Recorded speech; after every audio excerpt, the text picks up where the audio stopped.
हम्म, तो काइनेमेटिक्स जो है ना वो एक बंच ऑफ चैप्टर्स होगा, ग्रुप ऑफ चैप्टर्स बोले तो। जैसे उसमें रेक्टिलिनियर मोशन आएगा,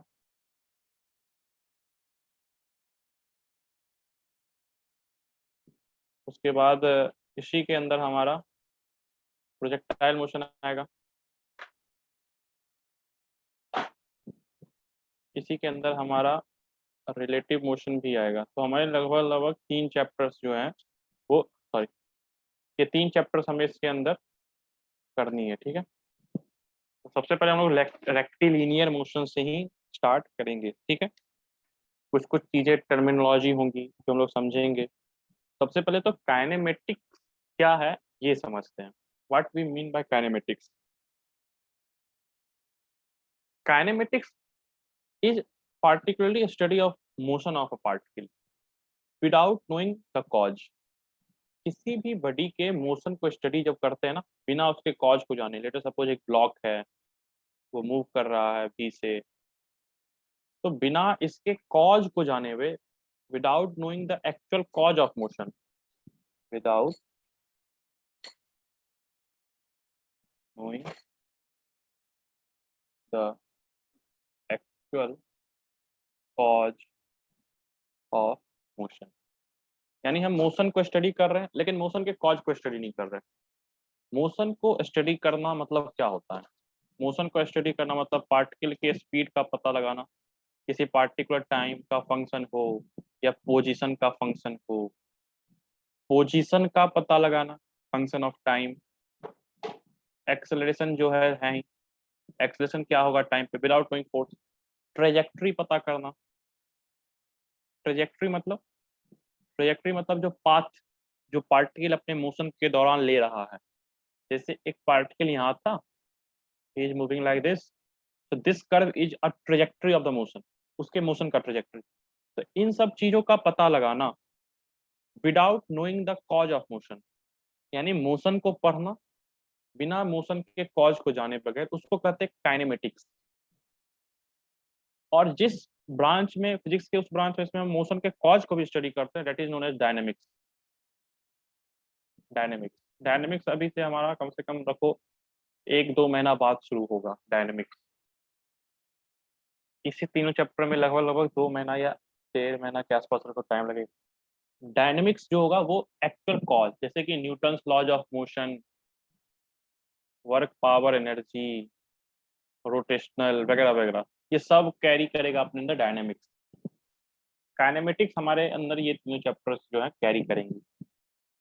तो काइनेमेटिक्स का यही डिफिनेशन है कि नोइंग, स्टडिंग द या analysing the motion of a particle without knowing actual cause of motion, this is basically kinematics, ठीक है। अब हाँ भैया। ओके, अब हम लोग बेसिकली स्टडी करते हैं, स्टार्ट करते हैं रेक्टिलिनियर मोशन को। तो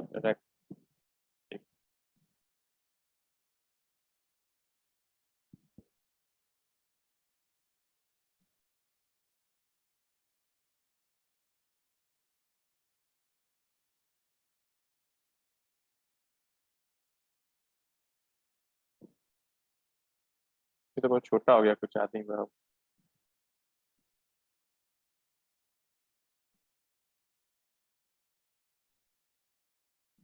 तो थोड़ा कैसे किया है।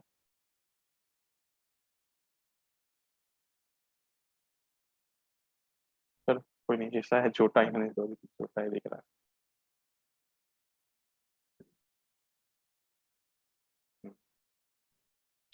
रेक्टिलिनियर मोशन क्या है?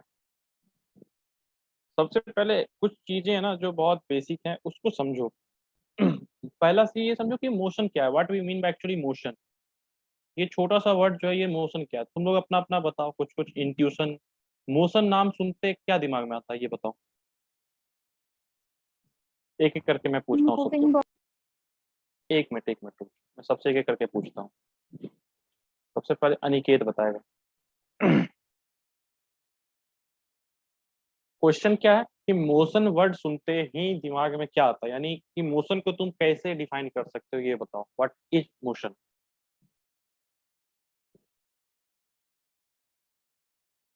बताओ निकेत। डरो मत, कोई कुछ नहीं, कुछ नहीं, कोई एग्जाम नहीं हो रहा, कोई नंबर नहीं मिलने वाले, आराम से जो मन में आ रहा है बोलो, खुल के एंजॉय करना सीखो चीजों को। चलो, अगर निकेत नहीं बता रहा तो वैष्णवी बताओ।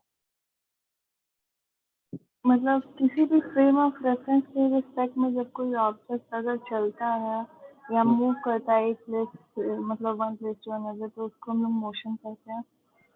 अच्छा, ठीक है, बहुत अच्छा। उज्जवल।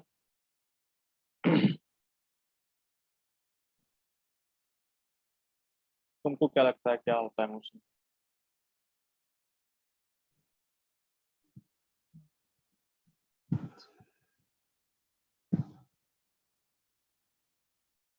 बोलो। आवाज ही नहीं आई तुम्हारी। जूही। A body is said to be in motion if it is moving with respect to its surroundings. Okay, बहुत अच्छा, तुम्हारा भी अच्छा है। दिव्यांगी अभी आई है, तो दिव्यांगी को मैं बता देता हूँ। देखो दिव्यांगी, क्वेश्चन ये है कि मोशन वर्ड सुनते ही तुम्हारे दिमाग में क्या आता है? सर मूवमेंट, हाँ दिव्यांगी बता। मतलब भैया मूवमेंट मतलब मोशन वर्ड से श्रेया ने मूवमेंट। बताया। अच्छा अच्छा, ठीक ठीक। ठीक है, श्रेया को।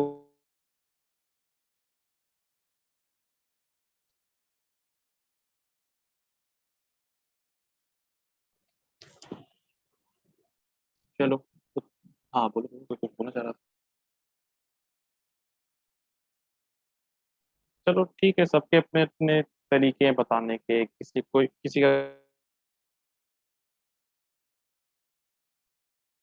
कहना है कि अपने सराउंडिंग के अगल बगल से मूव कर रहा है, वो भी सही है। किसी का कहना है कि रेफरेंस फ्रेम में मूव करना है, ये भी सही है। ठीक है, बहुत अच्छा बात है। अच्छा, तो तुम्हारे थॉट्स तो हैं, चलो ये चीज तो अच्छा लगा कि तुम लोग के पास थॉट्स हैं इनिशियल, और अच्छे अच्छे थॉट्स हैं, ऐसा नहीं कि कुछ भी है, सही थॉट्स हैं। सही बात है, मोशन तब कहते हैं जब कोई बॉडी किसी पार्टिकुलर फ्रेम ऑफ रेफरेंस, अब देखो जैसे एक तरीका है कि हम ये बोलें कि कोई बॉडी अपने अगल बगल के रिस्पेक्ट में मूव कर रहा है, ये तो जनरल भाषा हुआ बोलने का, अगल बगल के रिस्पेक्ट में मूव कर रहा है तो वो बॉडी मूव कर रहा है। फिजिक्स के भाषा में उसी को बोले तो कोई बॉडी अगर किसी पार्टिकुलर रेफरेंस फ्रेम में मूव कर रहा है, किसी पार्टिकुलर नजरिए से, किसी पार्टिकुलर आदमी के रिस्पेक्ट में, किसी पार्टिकुलर ऑब्जेक्ट के, living thing non living thing के रिस्पेक्ट में मूव कर रहा है, then it is in motion. किसी का कहना है मूवमेंट, तो एक तरीका से मूवमेंट ही समझ में आता है। अच्छा, रे मोशन का उल्टा एक वर्ड होता है, पता है क्या? मोशन का उल्टा Rest. अपोजिट। हाँ, मोशन का रेस्ट होता है, मोशन का अपोजिट होता है रेस्ट। तो तुम लोग बोलोगे भैया रेस्ट हम तब बोल सकते हैं जब कोई बॉडी अपने अगल बगल के रिस्पेक्ट में या किसी फ्रेम के रिस्पेक्ट में मूव ना कर रहा हो, अस्थिर हो, रुका हो, एक जगह से ही रुका हो, किसी स्पेस का किसी एक पॉइंट से रुक गया हो और मूव ही ना कर रहा हो। ठीक है, तो मोशन और रेस्ट, यानी तुम लोग मेरे एक बात से तो सहमत होगे कि motion and rest are relative term. Motion और रेस्ट एक रिलेटिव टर्म है। क्या मतलब इसका? एक मिनट के सब आंख बंद करके ये सोचो कि तुम लोग स्पेस में हो और अगल बगल कुछ नहीं, ऐसा सोचो, आंख बंद कर लो और सोचो तुम स्पेस में हो और तुम्हारे अगल बगल दूर दूर तक कुछ नहीं, सिर्फ अंधेरा अंधेरा है। और तुम ये सोचो कि तुम चल रहे हो, अपने मन में सोचो चल रहे हो, आंख बंद कर लो सब और सोचो कि तुम स्पेस में एक बहुत अंधेरे जगह पे हो और तुम चल रहे हो और अगल बगल कुछ नहीं है तुम्हारा, तुमको सिर्फ अंधेरा अंधेरा अंधेरा अंधेरा दिख रहा है। अब तुम बताओ तुम मोशन में हो या रेस्ट में हो, पता कर पा रहे हो? क्या तुमको पता लग पा रहा है कि तुम मोशन में हो या रेस्ट में हो? नहीं भैया। नहीं लग पा रहा ना? सबको नहीं लग पा रहा कि सिर्फ एक ही को नहीं लग पा रहा?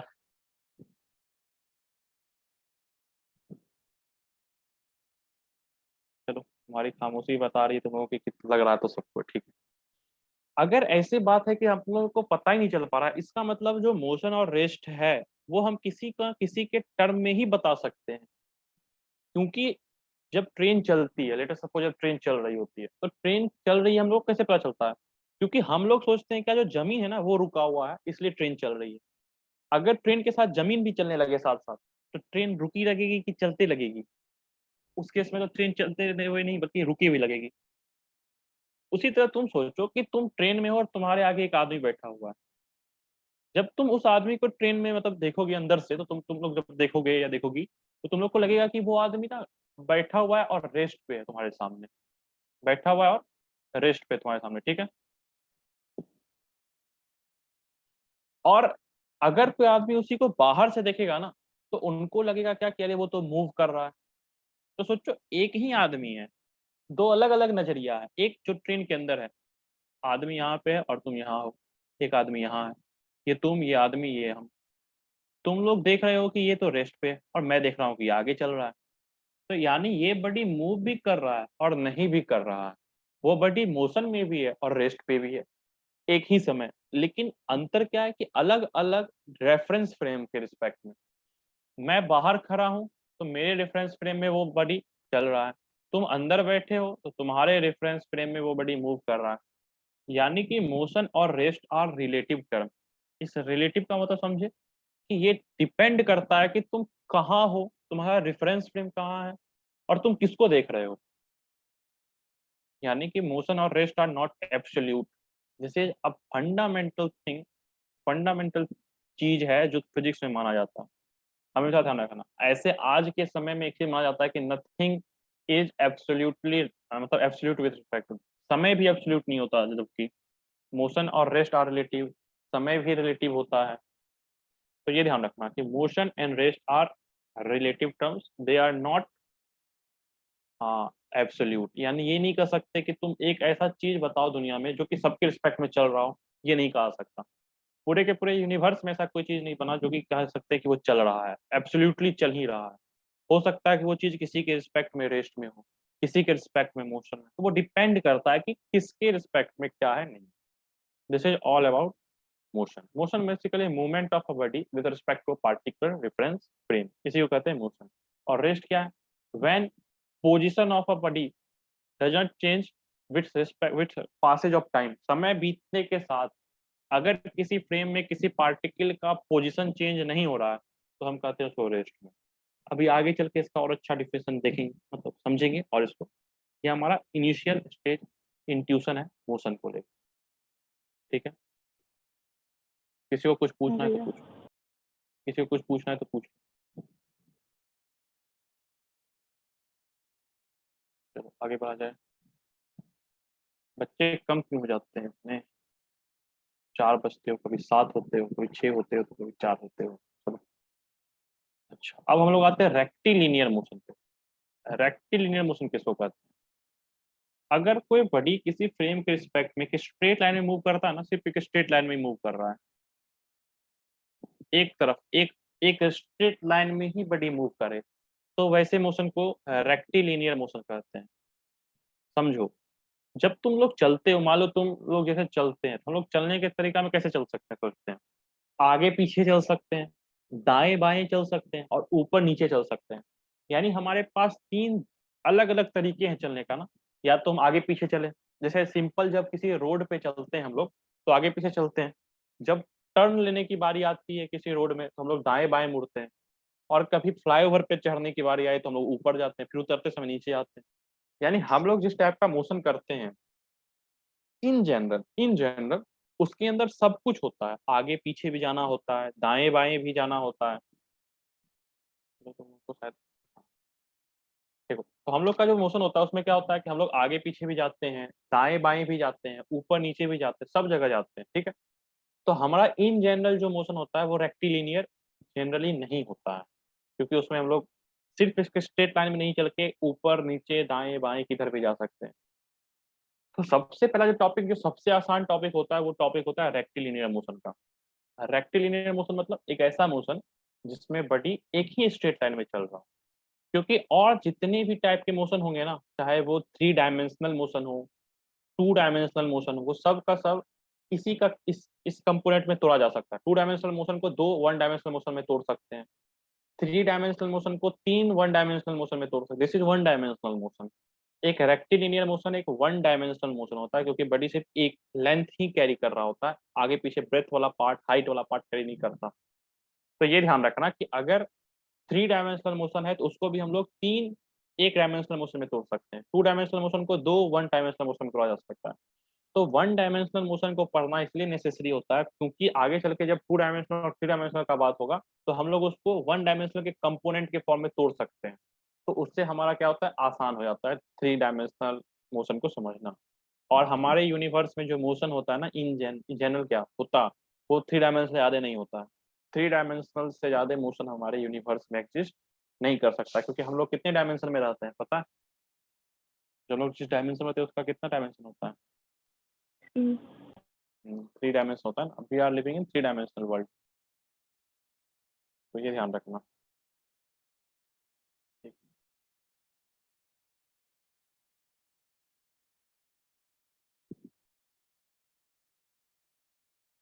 ओके, चलो आगे चलते हैं। तो रेक्टिलिनियर मोशन का एक बार हम लोग लीनियर मोशन का एक बार डिफिनेशन देख लेते हैं क्या है।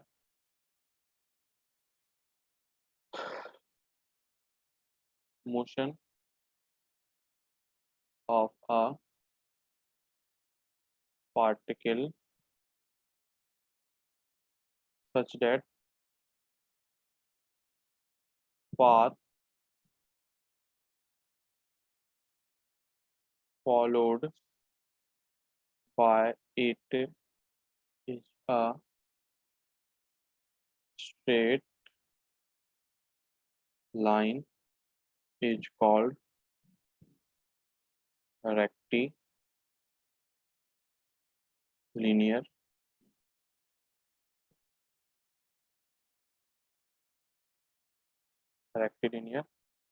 motion।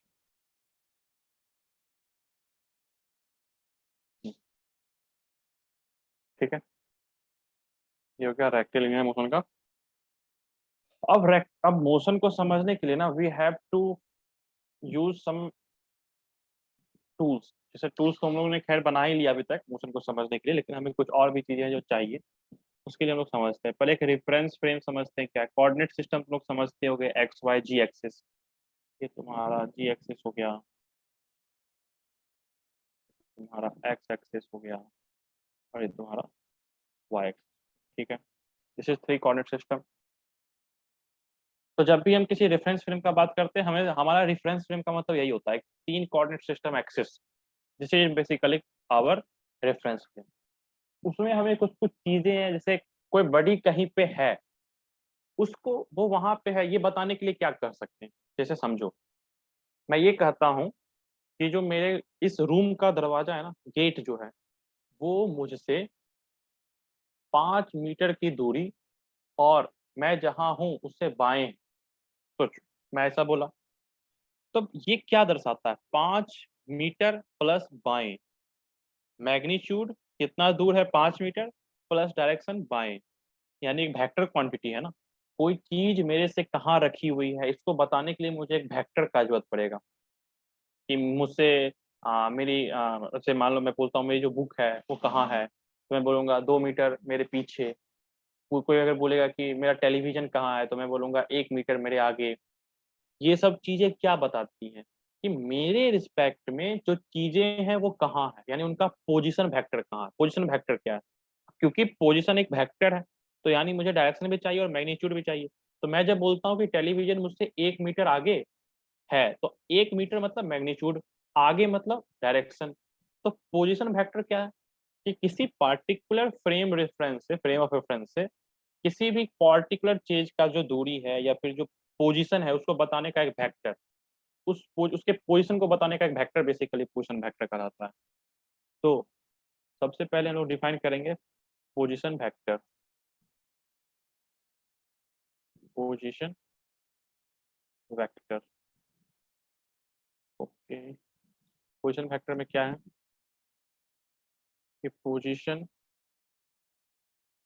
Vector gives the location of particle with respect to known point to known। अब ये known point होता है ये origin coordinate system का origin of location of particle with respect to known point। known point मतलब किसी particular frame of reference का origin, बस यही। अब जैसे मैं एक बात बोलता हूँ, जैसे मेरा ही शरीर है, ठीक है, किसी का भी शरीर ले लो, अगर मैं बोलता हूँ कि मुझसे 5 मीटर की दूरी पे है दाएं की ओर कोई चीज, तो मेरे शरीर के किस पार्ट से, दाएं हाथ से, पेट से कि पैर से, कहाँ से दूरी? तो बेसिकली हम लोग आंख से दूरी बताते हैं ना, तो मेरे लिए वो पार्टिकुलर पॉइंट यहाँ लाई करता है। तो कोऑर्डिनेट सिस्टम का एक तरीका से ऑरिजिन का बात कर रहे हैं, और उससे कोई मतलब नहीं, ठीक है। अब एसआई यूनिट ऑफ पोजीशन क्या होता है? Metre. SI unit of position दूरी में आता है ना, पोजीशन का जो मैग्नीट्यूड होता है दूरी में आता है, मीटर, क्योंकि मीटर्स में आ रहा है इसलिए दूरी में नापते हैं तो मीटर्स। तो एक बार समझते हैं क्या,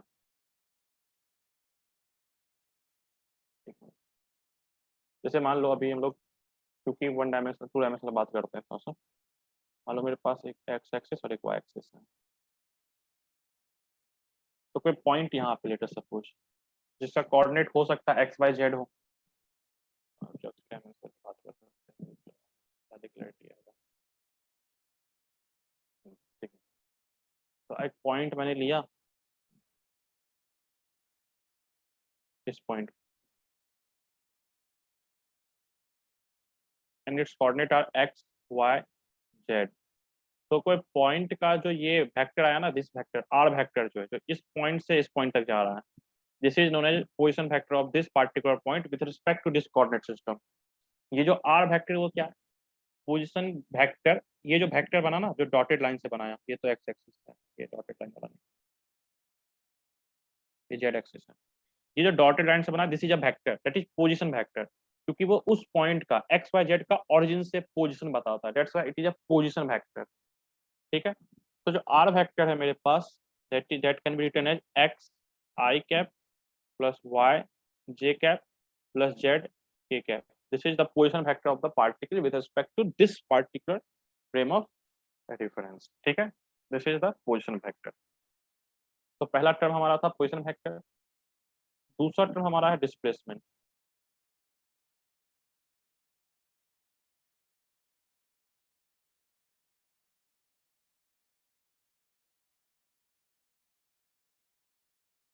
डिस्प्लेसमेंट क्या है? सबसे पहले तो ये change in position vector, this is change in position vector. अब यहाँ वेक्टर जो मैंने पढ़ाया ना, उसका देखना अब यहाँ फिर से मैं कोऑर्डिनेट एक्सिस डिफाइन करता हूँ, एक्स जी। पहले मान लो पार्टिकल यहाँ था कहीं, this is R1 are vector 1, ठीक है। अब पार्टिकल यहाँ आ गया कुछ देर के बाद, दिस इज आर वेक्टर 2। पहले पार्टिकल यहाँ फिर यहाँ, अब एक मिनट, ठीक है। तो ये जो चेंज आया ना, दिस चेंज इन वेक्टर, ये जो वेक्टर जो बना, ये जो चेंज वाला वेक्टर बना, दरअसल ये जो वेक्टर अभी जो रेड से मैंने बनाया ना, ये वाला, this this is displacement vector. Displacement vector तो है वो, डिस्प्लेसमेंट यानी जो पोजीशन वेक्टर के चेंज आते हैं ना, जो change in position vector, that is called displacement. Change in position vector that is called displacement. तो अब क्योंकि अब ये वेक्टर में चेंज है, तो चेंज, अब मैंने एक चीज बताया था ना कि दो वेक्टर को जोड़ो तो ही वेक्टर मिलता है, दो वेक्टर को घटाओ तो ही वेक्टर मिलता है। तो क्योंकि ये दो वेक्टर क्वांटिटी का चेंज है ना, क्योंकि पोजीशन एक वेक्टर था और वेक्टर क्वांटिटी का डिफरेंस भी एक वेक्टर होता है, that's why displacement is vector quantity. Displacement is a vector quantity, ठीक है। उसके बाद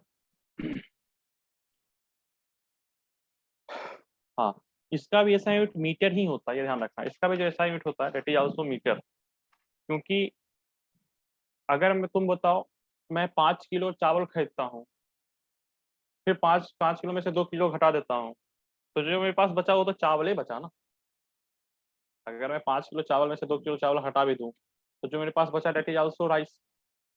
तो इसका भी SI यूनिट मीटर ही होता है, तो लिख लो।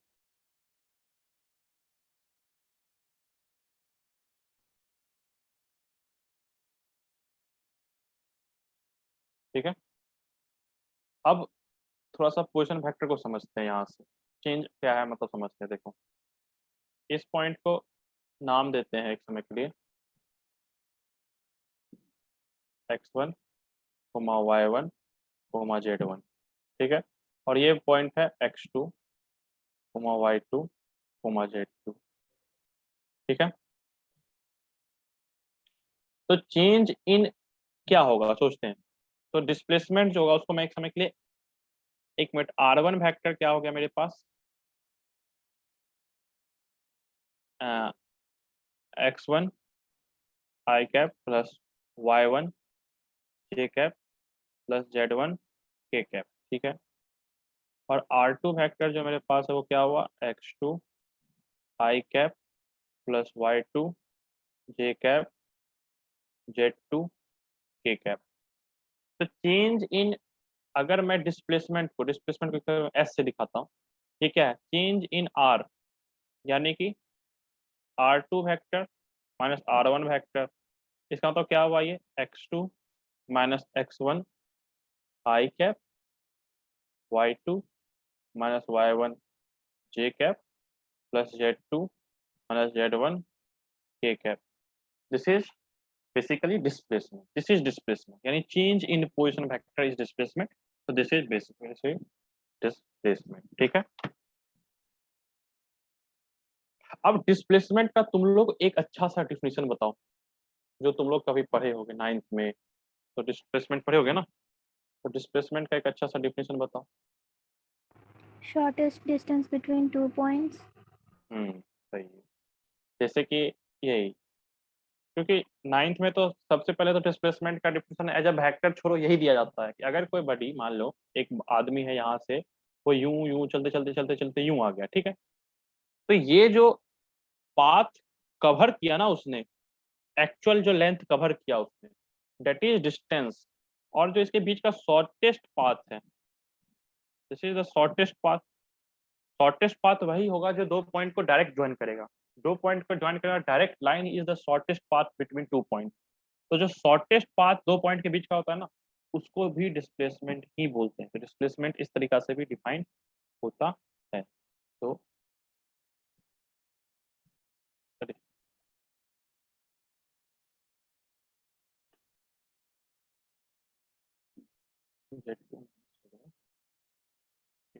ठीक है, तो डिस्प्लेसमेंट को डिफाइन करने का एक और तरीका क्या है, it can also be defined as the shortest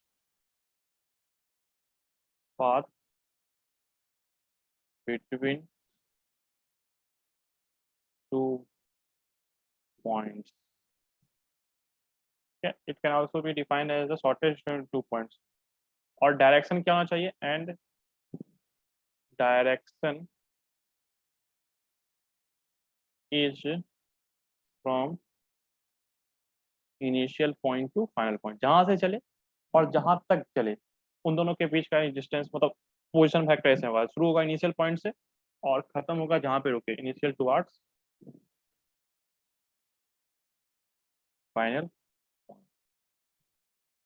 अच्छा, पोजीशन बताना क्यों इतना जरूरी है, समझते हैं कि रियल लाइफ सिचुएशन समझते हैं कि सॉरी, डायरेक्शन बताना डिस्प्लेसमेंट का इतना क्यों जरूरी हो जाता है। मान लो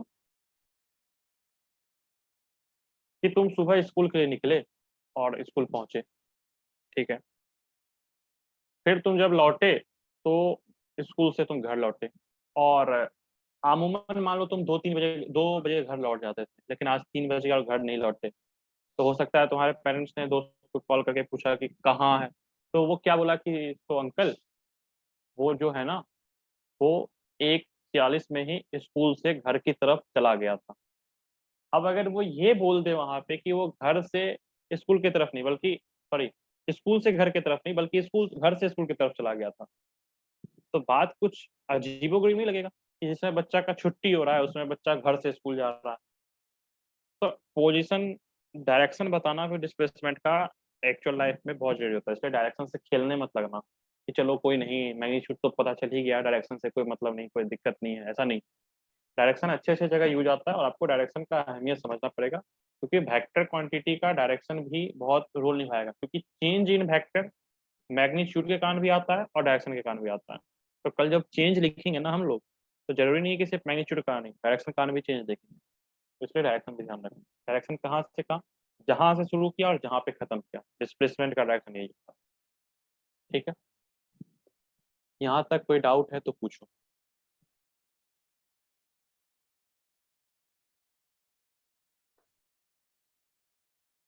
चलो अब आगे बढ़ते हैं, आगे बढ़ा जाए तब इट इज अगला पॉइंट है, अगला वर्ड है डिस्टेंस। तो अब डिस्टेंस क्या है? Distance is a scalar quantity. Distance के लिए आपको फैक्टर का जरूरत नहीं पड़ता। अब क्यों नहीं पड़ता, सोचो, तुम एक चीज सोचो कि जैसे जब तुम अब मान लो तुम आज बहुत थक गए, मान लो, अब तुम घर आके बोले भाई बहन या मम्मी पापा से भी कि आज ना मैं 5 किलोमीटर दौड़ा हूँ तो मैं थक गया। सोचो, एक कंडीशन ये हुआ। अब तुम बोलोगे कि मैं 5 किलोमीटर ना पूरा नॉर्थ की तरफ दौड़ा हूँ तो थक गया, तो यहाँ पे नॉर्थ का नहीं भी बोलने से काम चल जाएगा, और मेरे ख्याल से नहीं ही बोलना सही रहता है। ये तो नहीं बोलते ना कि 5 मीटर नॉर्थ दौड़े इसलिए थक गए, मतलब कि 5 मीटर अगर साउथ दौड़ जाते तो नहीं दौड़ थकते, ऐसा कुछ है क्या? तो 5 किलोमीटर दौड़ना यहाँ पे बेसिकली हमारे भावनाओं को व्यक्त करता है ना, डिस्टेंस को। यानी अगर मैं थका इसलिए क्योंकि मैं 5 किलोमीटर दौड़ा, तो यहाँ पे ये बोलना जरूरी नहीं है कि मैं 5 किलोमीटर नॉर्थ में दौड़ गया, ईस्ट में दौड़ गया, वेस्ट में दौड़ गया। तो कभी कभी हमें क्या होता है ना कि जो चीजें है ना सिर्फ उसके मैग्नीट्यूड से मतलब होता है, ना कि उसके डायरेक्शन से। तो डिस्टेंस वही है, जब हम लोग को सिर्फ और सिर्फ मैग्नीट्यूड से मतलब हो ना, किसी दो पॉइंट के बीच में, मतलब कि मैग्नीट्यूड से मतलब जो पाथ तुमने कवर किया बस उसके मैग्नीट्यूड से मतलब हो, ना कि डायरेक्शन से, तो वही है डिस्टेंस। डिस्टेंस क्या है? पहला, ये एक स्केलर क्वांटिटी है क्योंकि डायरेक्शन का जरूरत नहीं पड़ता। It is a scalar quantity. के बाद it is defined as length of actual path followed by the particle. It is defined the length of actual path followed by the particle. यानी ये जो एक्चुअली तुम लोग जो पाथ ट्रेवल करते हो ना, जैसे इस पॉइंट से शुरू किए और हमने ये कर्व ट्रेवल किया यहाँ तक आने के लिए, तो ये जो पूरा कर्व का एक्चुअल लेंथ है ना, that is known as distance. उनके बीच का शॉर्टेस्ट पॉइंट जो होगा वो होगा डिस्प्लेसमेंट। शॉर्टेस्ट जो डिस्टेंस होगा उसको डिस्प्लेसमेंट बोलते हैं, बट जो एक्चुअल पाथ है दैट इज कॉल्ड डिस्टेंस। ऐसा यूनिट इसका मीटर ही होगा क्योंकि ये भी लेंथ ही है। तुम लोगों ने लाइट ईयर का नाम सुना है क्या? लाइट ईयर, हाँ भैया। लाइट ईयर किसका यूनिट होता है? लाइट ईयर किसका होता है यूनिट? डिस्टेंस। हाँ, ये ध्यान रखना, लाइट ईयर भी एक डिस्टेंस का यूनिट। सुनने में लगता है कि साल है तो टाइम का होगा, नहीं। लाइट ईयर मतलब कि एक साल में लाइट कितना दूर ट्रेवल करती है, that is light year. Light year भी एक यूनिट है लेकिन वो बहुत बड़ा यूनिट हो जाता है।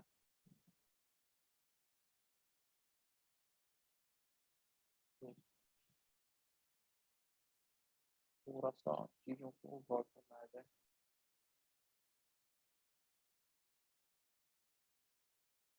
ठीक है,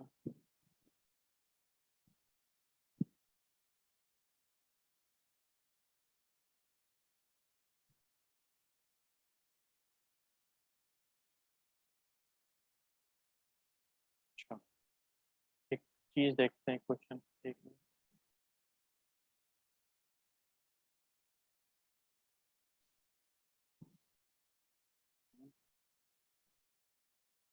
तो क्या है इसमें, ये तो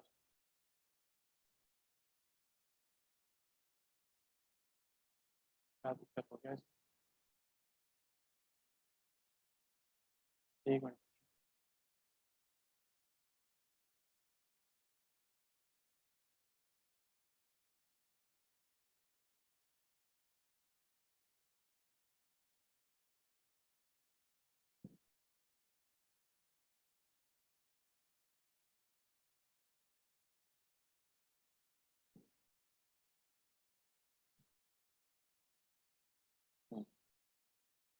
क्वेश्चन एक किया जाए।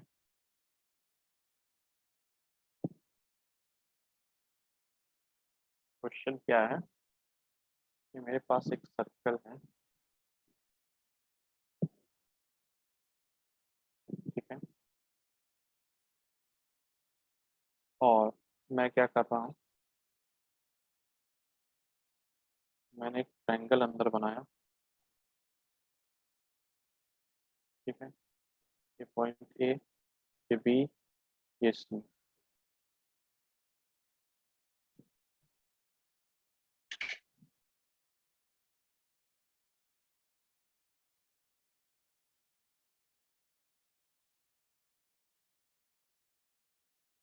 ठीक है। अब क्या है कि जो बॉडी है ना, वो ऐसे है कि ये सेंटर मान लो इस सर्कल का, वो यूं है कि वो पहले equilateral triangle, triangle A B C is an equilateral triangle, ठीक है। अब वो बोल रहा है कि ए टू सी, एक मिनट,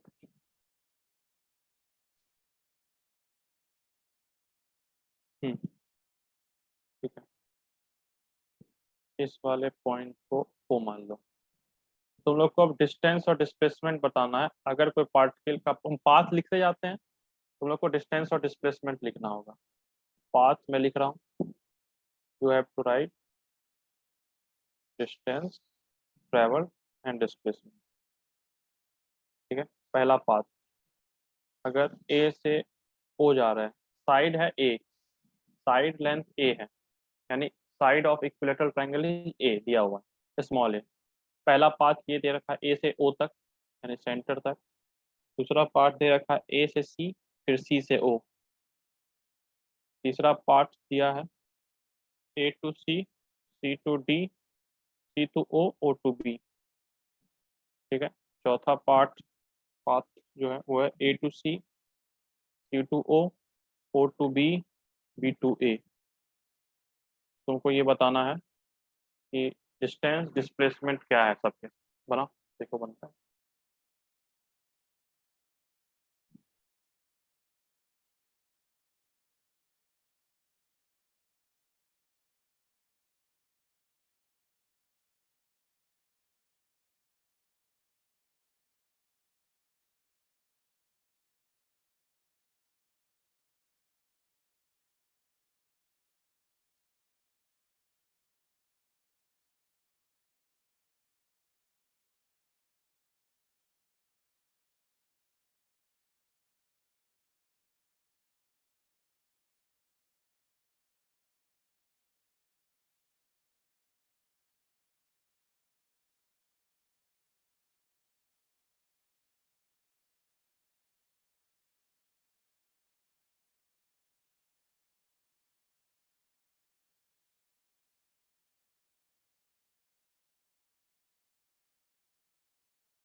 हाँ बच्चों, हुआ कि और टाइम चाहिए? थोड़ा टाइम। ओ,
चलो तब करते हैं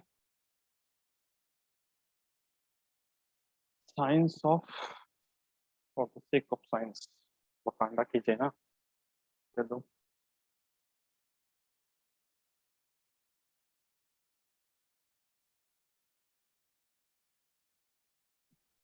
हाँ, सबसे पहले हम लोग देखते हैं कि हम लोग जा कहाँ से कहाँ रहे हैं। पहला पाथ ए से 0।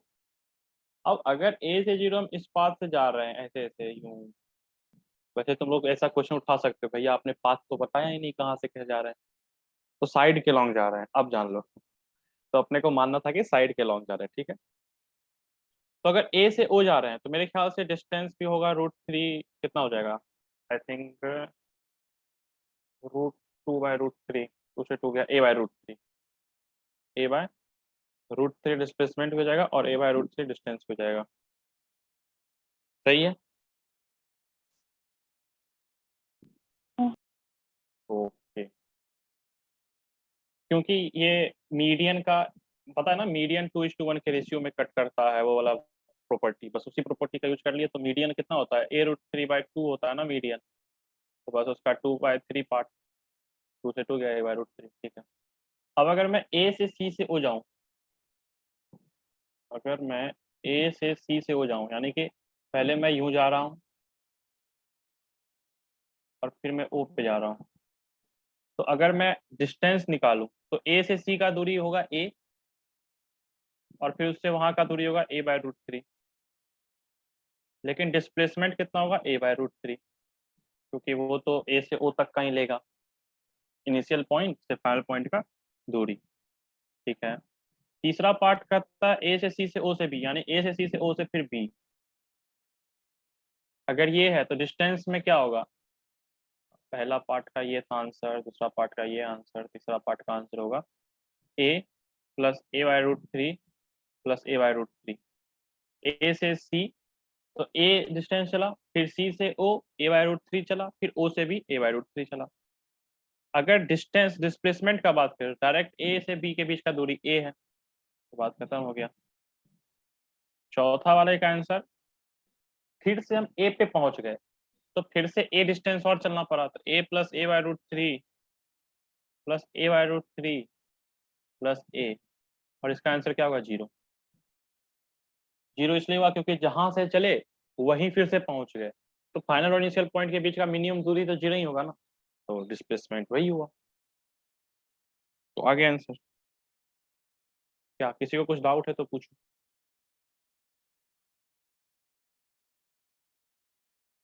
This is the answer. ठीक है, चलो आगे बढ़ा हाँ जाए, जी। आगे बढ़ा जाए। तो यहाँ से हमने एक चीज गौर किया जो कि बहुत इंपॉर्टेंट चीज है, जिसको डब्बा बना के लिख भी लेना अपने में पास में, कि डिस्प्लेसमेंट का जो मैग्नीट्यूड होता है या तो वो डिस्टेंस से छोटा होगा या बराबर हो सकता है, लेकिन डिस्टेंस से बड़ा कभी नहीं होगा डिस्प्लेसमेंट, ये ध्यान रखना। इसका मतलब इक्वलिटी होल्ड्स, इक्वलिटी तभी होल्ड करेगा जब पार्टिकल एक स्ट्रेट लाइन में चल रहा हो। जैसे कि पहला केस था, ए से ओ तक चला, तो पार्टिकल ए से ओ तक स्ट्रेट लाइन में चला ना, पूरा का पूरा रास्ता में कहीं भी डायरेक्शन चेंज नहीं करना पड़ा उसको, जिस डायरेक्शन में शुरू किया उसी डायरेक्शन में खत्म भी किया। तो अगर कभी ऐसा मोशन हो कि पार्टिकल एक ही डायरेक्शन में चलते जाए, तब इक्वलिटी होल्ड करेगा, यानी कि डिस्टेंस डिस्प्लेसमेंट के बराबर हो जाएगा। Equality holds when particle moves in a straight line without reversing the direction. ठीक है, ओके, बिना डायरेक्शन को रिवर्स किए हुए को करेंगे। चलो एक क्वेश्चन और देता हूँ, तुम लोग बना, अच्छा क्वेश्चन है, ट्राई कर देना, ट्राई करना नहीं मतलब करो। पार्टिकल है वो ऐसे चल रहा है,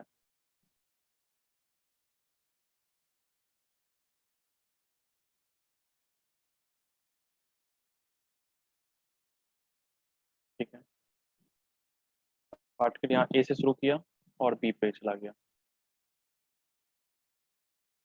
3 मीटर है ये 4 मीटर है, ठीक है। यहाँ से यहाँ की दूरी ये 5 दे रखा है, and this is 37 degree, this is 37 degree. और ठीक है, तो तुमको बताना है फाइंड ए से बी तक ये पार्ट ट्रेवल किया है जो रेड पार्ट से बना रखे हैं, कैसे चला है?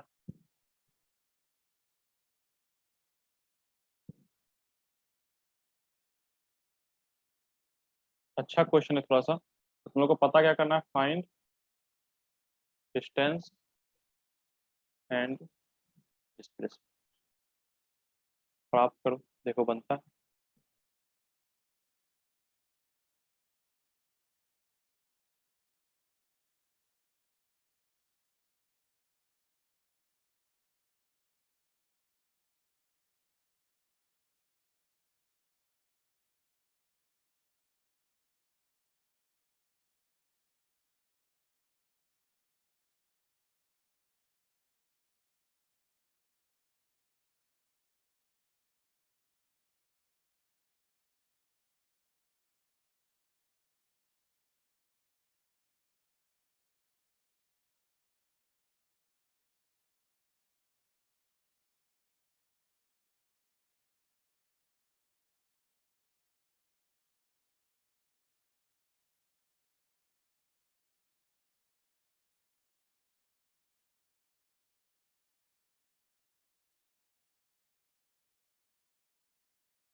बन गया भैया।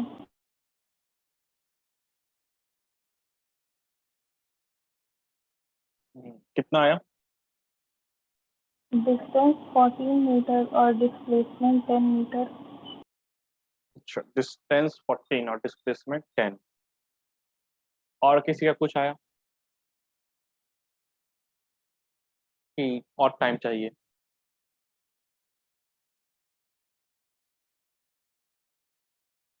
उज्जवल? भैया यही है। चलो, वैसे भी तुम्हारा भी यही है। भैया मेरा ही आंसर था। अच्छा, सॉरी सॉरी, आपको आवाज पहचान नहीं।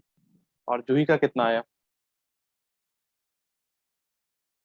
मेरे से नहीं बना। चलो कोई नहीं, तो देखते हैं।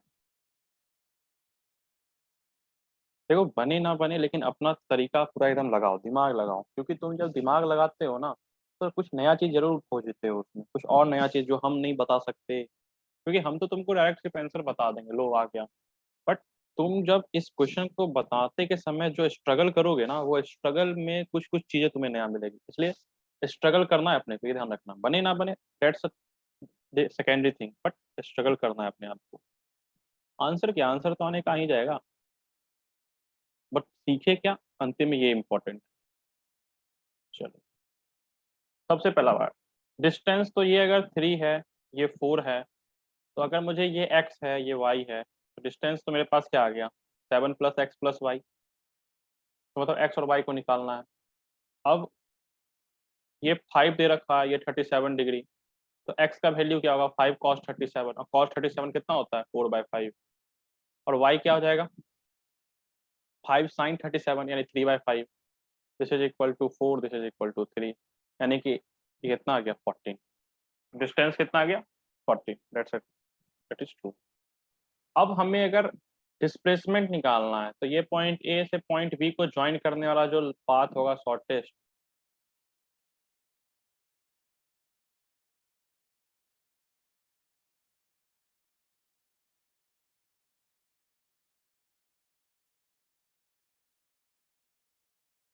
तुम लोगों को लगा क्या कि ये जो, अच्छा बात सही भी है तुम्हारी, ये भैया 37 है तो ये भी तो 37 ही होगा। गलती क्या तुम लोगों ने किया ना कि तुम लोग इसको मिला दिए, तुम लोग को 10 वो है ना, वो गलत इसलिए आया कि तुम लोगों ने क्या किया, जस्ट जस्ट तुम लोगों ने इसको मिला दिया, और तुम लोगों को क्या लगा कि ये डिस्टेंस 5 है, वो 5 है तो 10 हो जाएगा। गलती यहाँ हो गई तुम लोगों से, समझ में आया? तो डिस्प्लेसमेंट 10 नहीं है इसका, तो ये मिलाना नहीं था, तुमको यहाँ सुना था। तो कैसे देखेंगे भैया फिर, तुम्हारे पास एक बड़ा सा ट्रायंगल और है, उस पर गौर करना। ठीक है, ठीक, इसको यहाँ से यूं करो और यूं करो। अब जो तुम्हारे पास बड़ा सा ट्रायंगल है ना, जिसमें कि ये 4 है और ये 3 है, एक्स का वैल्यू कितना आया था, 4 आया था ना, सॉरी, और वाई ये 4 है और ये 3 है, यानी अब जो तुम्हारे पास बड़ा सा ट्रायंगल बना ना, इसमें पाइथागोरस लगाओ। This length is 7 and this length is also 7, क्योंकि 4 + 3 7, तो लेंथ ये 90 डिग्री है, तो डिस्प्लेसमेंट कितना आ गया,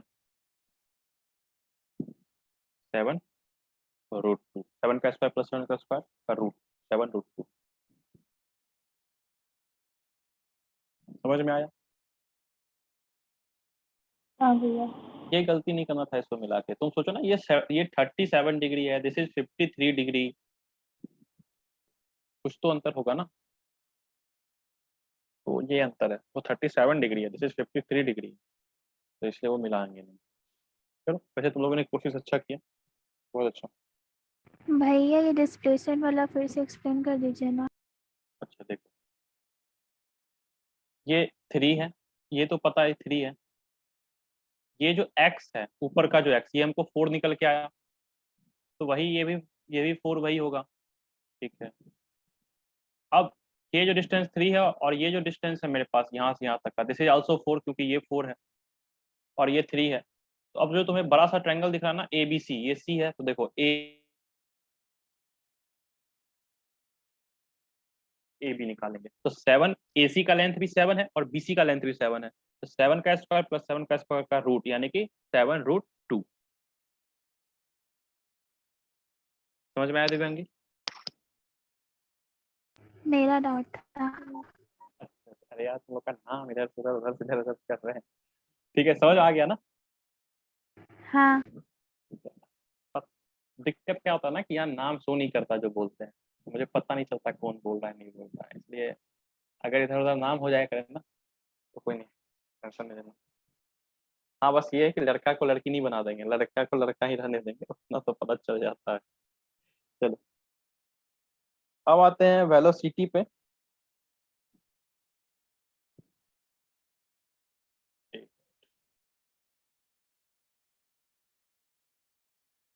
वेलोसिटी,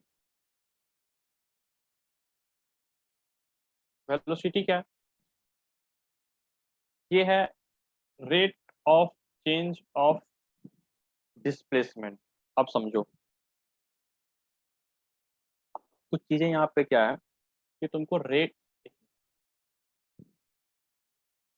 पहले तुमको ये समझना पड़ेगा कि रेट क्या होता है, what we mean by rate. तो कोई भी चीज दिया हो ना जैसे y, उसका जब डेरिवेटिव लेते हैं ना टाइम के रिस्पेक्ट में, तब हम बोलते हैं this is called rate, this is rate. y का जब डिफरेंशिएशन करते हैं ना टाइम के रिस्पेक्ट में, कि वो टाइम के रिस्पेक्ट में कैसे चेंज हो रहा है, दैट इज कॉल्ड रेट। अब समझते हैं यहाँ पे वेलोसिटी के term.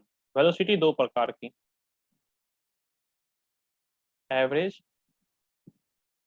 And instantaneous.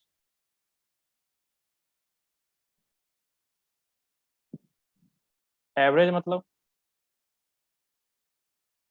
Delta R by delta T, और इसको ऐसे दिखाते हैं, भी के बगल में ऐसे दिखाते हैं, this is called average, this is the sign of average. भी के बगल में दो और ऐसे करके, जैसे कि कोई कोई नंबर ले लो x, इसका एवरेज को ऐसे दिखाते हैं, this is a sign for showing average of something. ये आगे के मैथमेटिक्स से आता है, मैथमेटिक्स से आगे कहूँ तो फिजिक्स से आता है, और अच्छे से कहूँ तो क्वांटम फिजिक्स से आता है ये साइन बेसिकली। चलो हटा, अभी लीव करते हैं सब साइन वाइन को, साइन समझ में आ गया, ठीक है। तो यहाँ पे देखो मैंने डेल्टा का यूज किया, मैंने बताया था ना कि बड़े से चेंज को दिखाने के लिए ये ट्रायंगल का यूज करते हैं, एंड दिस इज भी vector, this is equal to D R by D T. Average मतलब कि बड़े से इंटरवल में बड़ा सा डिस्प्लेसमेंट है, तो दिस इज डिस्प्लेसमेंट।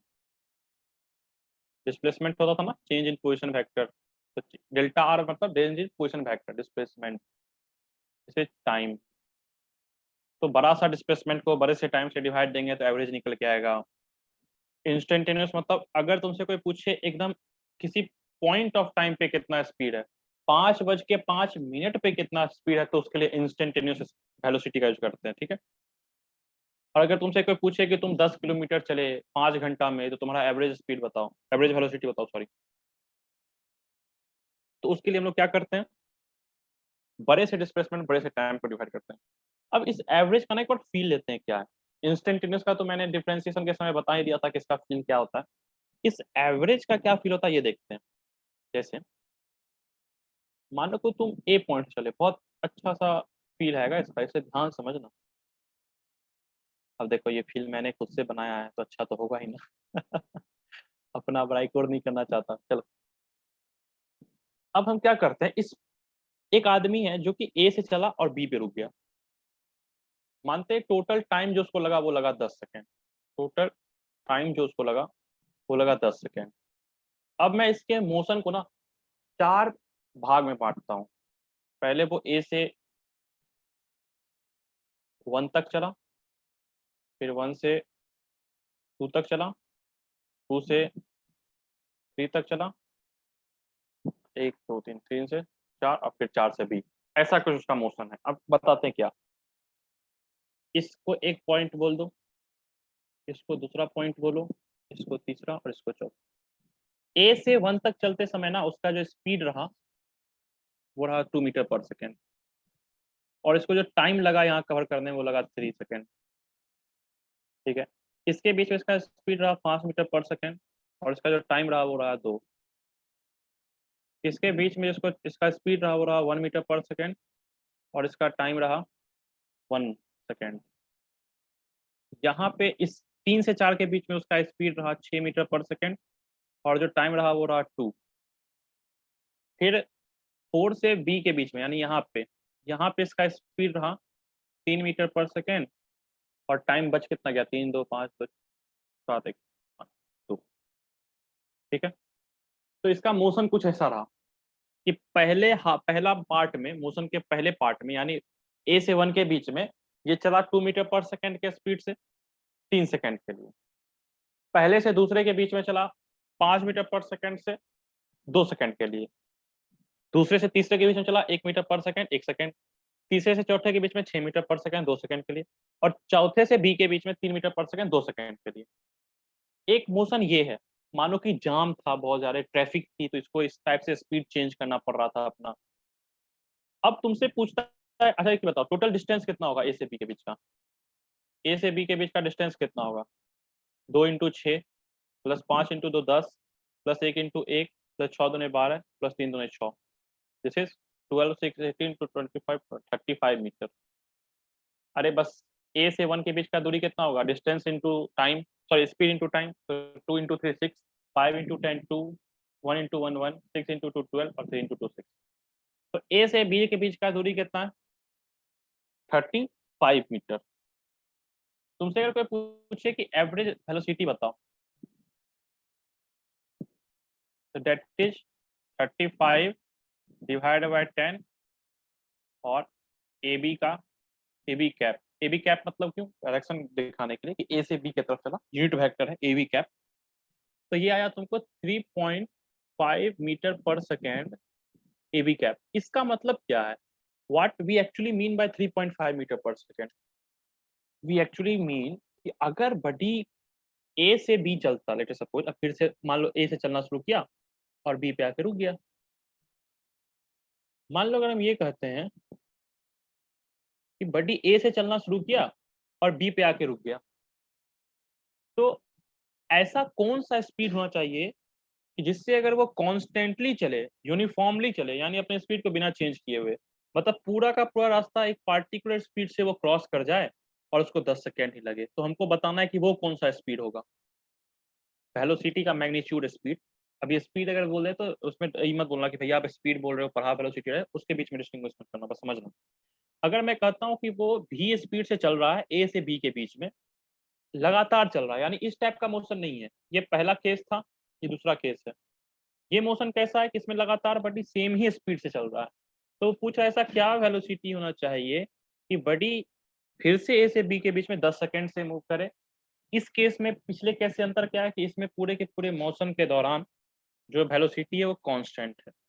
तो तुम्हें वो वेलोसिटी बताना है, वही वेलोसिटी है 3.5 मीटर पर सेकेंड। यानी अगर तुम इस एक जर्क वाले मोशन को एक यूनिफॉर्म मोशन से रिप्लेस करोगे, तो रिप्लेस करते समय जो तुमको स्पीड को रिप्लेस करना पड़ेगा ना, इन सब के बदले जो तुमको एक स्पीड को रिप्लेस करना पड़ेगा, दैट इज एवरेज स्पीड, यानी एवरेज वेलोसिटी। इन सब वेलोसिटी के बदले जो तुमको एक एवरेज, जो एक वेलोसिटी को रिप्लेस करना है ना, that is basically average velocity. यही मतलब होता है एवरेज वेलोसिटी का, कि अगर मैं उसी मोशन को समझो, मैं एक बार इसका समरी दे रहा हूँ। हमने एक मोशन किया A से B के बीच में, जो कि पहला केस है। वो मोशन को मैंने 4 भाग में बांट दिया, अलग अलग पार्ट में अलग अलग स्पीड और अलग अलग टाइम है। पहला पार्ट में 2 मीटर पर सेकंड के लिए 3 सेकंड तक चला, दूसरे पार्ट में 5 मीटर पर सेकंड से 2 सेकंड के लिए चला, तीसरे पार्ट में इतना से इतना चला, चौथे में इतना 5। ठीक है, अब मैं चाहता हूँ कि मैं इस टाइप का मोशन ना करूँ, एक ऐसा मोशन करूँ कि मैं पूरे के पूरे मोशन के दौरान अपना वेलोसिटी यूनिफॉर्म रखूँ। तो मैं ये पूछ रहा हूँ कि ऐसा क्या वेलोसिटी होना चाहिए कि मुझे जितना पहली बार में टाइम लगा उतना ही दूसरी बार में भी टाइम लगना चाहिए। तो वो जो वेलोसिटी मुझे लेना पड़ेगा ना, that is the average velocity of the first case, that is 3.5 metre पर सेकेंड। तो एवरेज वेलोसिटी उन सारे वेलोसिटीज का एक रिप्लेसमेंट है, ऐसा समझो। Average velocity is the replacement of all दो वेलोसिटी जो हमने वहां देखा। तो एवरेज वेलोसिटी का फील यही होता है। कोई प्रॉब्लम हो या डाउट हो तो पूछो।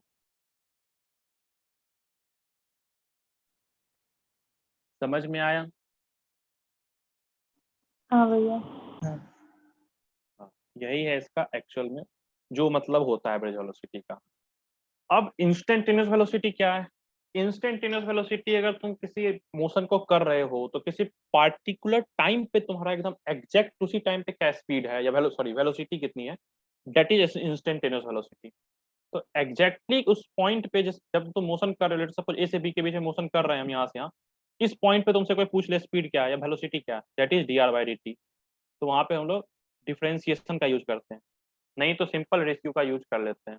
तो जब भी कोई एवरेज बात करे तो डिस्प्लेसमेंट बाय टाइम करेंगे, इंस्टेंटेनियस का बात करें तो dr/dt यूज करेंगे। अभी देखेंगे कैसे क्या करना है।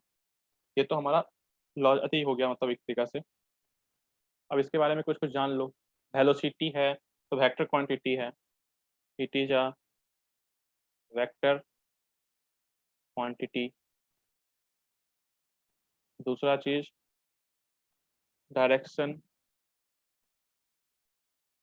Of average velocity is the, ये पॉइंट जो है इसको याद रखना, डायरेक्शन ऑफ डिस्प्लेसमेंट। डायरेक्शन जो डिस्प्लेसमेंट का होता है ना, वही एवरेज वेलोसिटी का भी होता है। ये चीज बहुत इंपॉर्टेंट पॉइंट है, याद रखना कि जो डायरेक्शन ऑफ डिस्प्लेसमेंट होता है that is the direction of average velocity. Unit क्या होता है, मीटर पर सेकेंड, यूनिट इज मीटर पर सेकेंड। ओके, एक मिनट, ठीक है।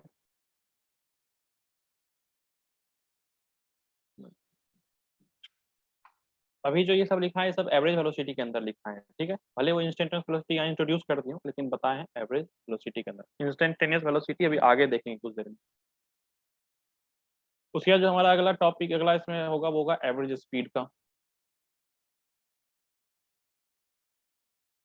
जैसे वहां पे डिस्प्लेसमेंट बाय टाइम डिफाइन किया ना, वैसे यहाँ डिस्टेंस बाय टाइम डिफाइन करेंगे।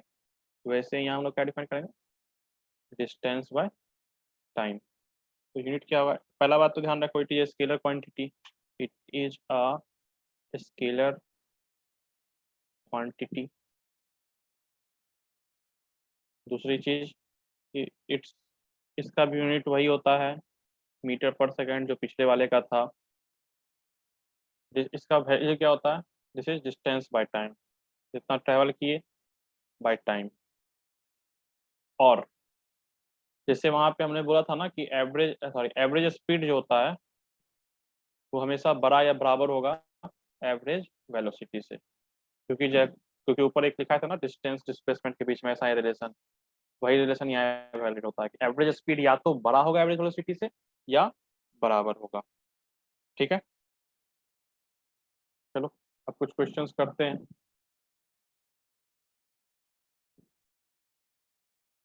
क्वेश्चन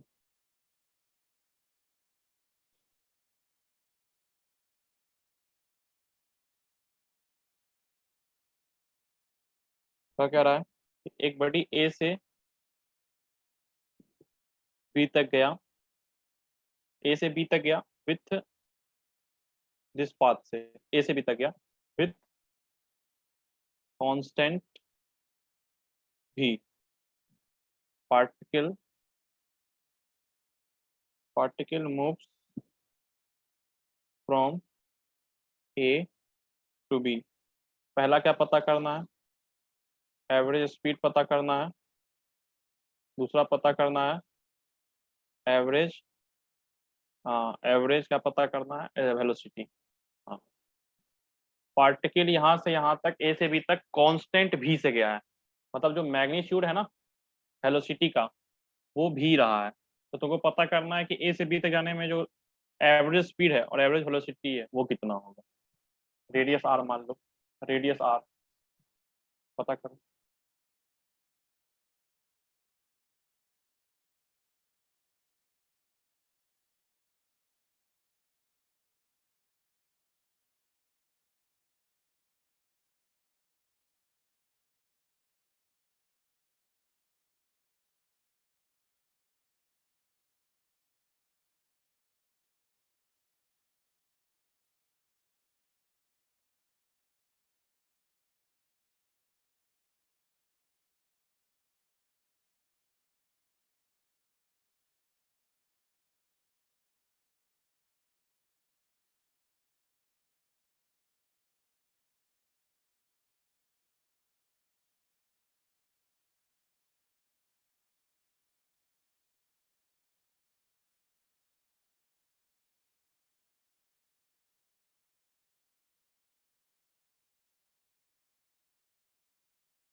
बना? हाँ भैया। बताओ कितना आया? Average speed pi R by 2t metre पर सेकेंड और average velocity √2r by t metre पर सेकेंड। ठीक, अच्छा। सबसे पहला तो तुम लोग बोलोगे भैया एवरेज स्पीड, चलो अपने को डिफिनेशन से चलना है, डरना नहीं है, अपने को सिर्फ डिफिनेशन से चलना है। एवरेज स्पीड क्या होता है? Distance travelled by time.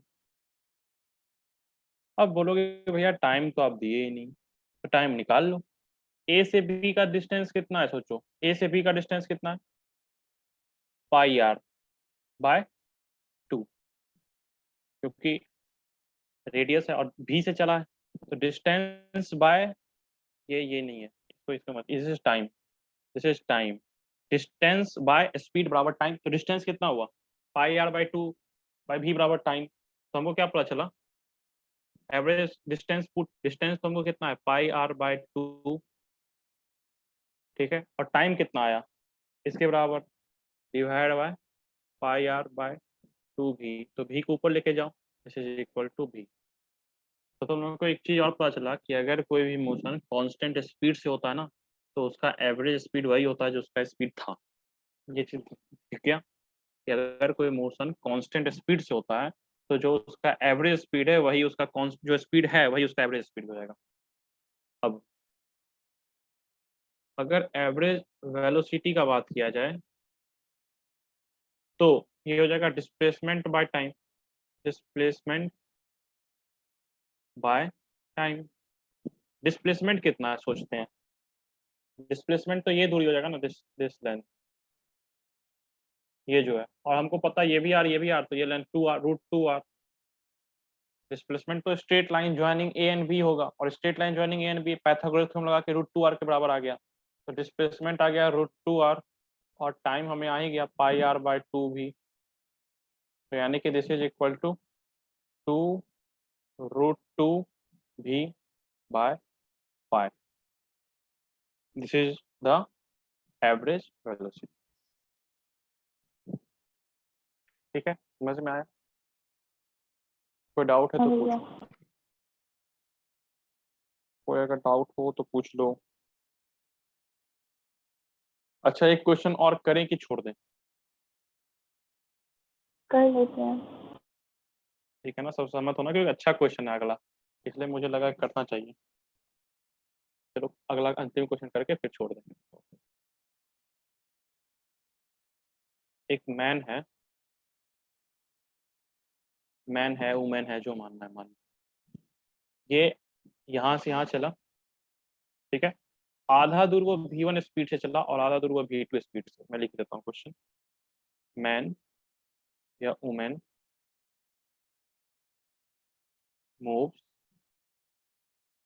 यार रुको, अब मुझे अगर यहाँ मैन वुमेन लिखूंगा ना, तो हर जगह मुझे मैन या वुमेन लिखना पड़ेगा, इससे अच्छा ह्यूमन ही लिख देता हूँ, आगे तुम लोग को ये ना लगे कि भैया डिस्क्रिमिनेशन करते हैं। चलो, human moves with constant speed v1 for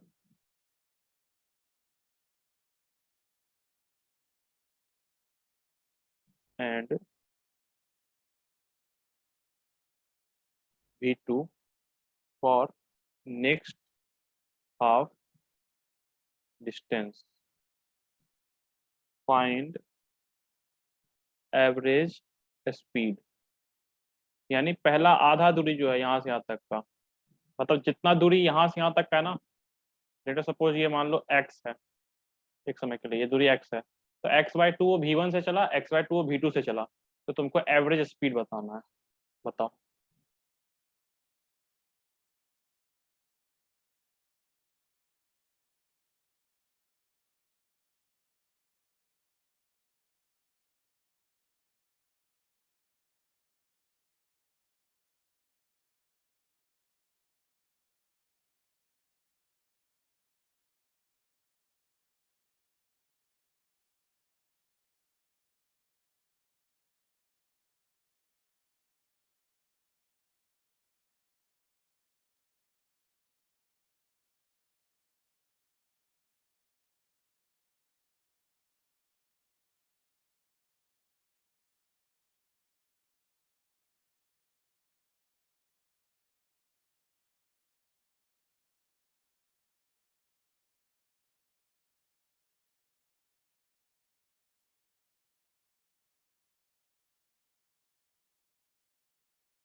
चलो एक बच्चे का तो आंसर आया, उज्जवल का आंसर आया, चेक करते हैं क्या होगा।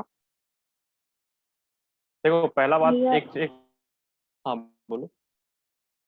भैया मेरा भी एक आंसर था। बोलो। 2v1 v2 by v1 plus v2। यही होगा। सबसे पहला गौर ये करो, एक मिनट,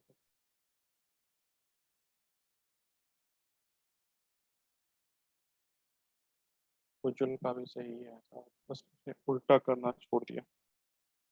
सबसे पहला ये गौर करो कि मान लेते डिस्टेंस यहाँ से यहाँ तक का a है, यहाँ से मैं डिस्टेंस एक समय के लिए a मानता हूँ और यहाँ से यहाँ का भी a मान लेता हूँ, कोई दिक्कत। तो पहला टाइम t1 यानी पहला हाफ कंप्लीट करने में टाइम कितना लगेगा, a by v1। Time t2 भी कितना लगेगा, a बाय v2। अब एवरेज स्पीड कितना होता है, total distance that is 2a divide by total time कितना होगा, a by v1 plus a by v2। तुम्हें आंसर आ जाएगा 2v1 v2 bye v1 plus v2। बस पहले तुम्हें टाइम निकालना पड़ेगा, क्योंकि डिस्टेंस तो तुम कुछ मान ही लोगे ए मान के, क्योंकि एक कट जाएगा। अब जब भी ऐसा लगे ना कि भैया हमको वेरिएबल मानना पड़ेगा, फिर क्या कटेगा नहीं कटेगा, तो भरोसा रखो अगर तुम सही कर रहे हो तो कटेगा। एक कट गया ना यहाँ पे, क्योंकि हम सही कर रहे थे तो कट गया। तो बस ये ध्यान रखना कि a बाय v1 हो गया, a बाय v2 हो गया, टाइम निकालो डिस्टेंस से डिवाइड हो गया। किसी को कोई डाउट तो पूछ लो।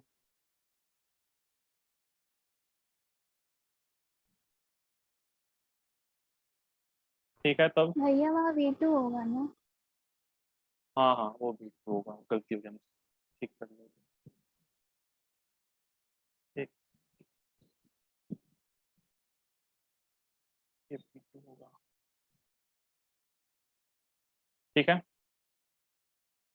तब समय आ गया है आपसे विदाई लेने का, आप लोग जा सकते हैं। ठीक है, बाय।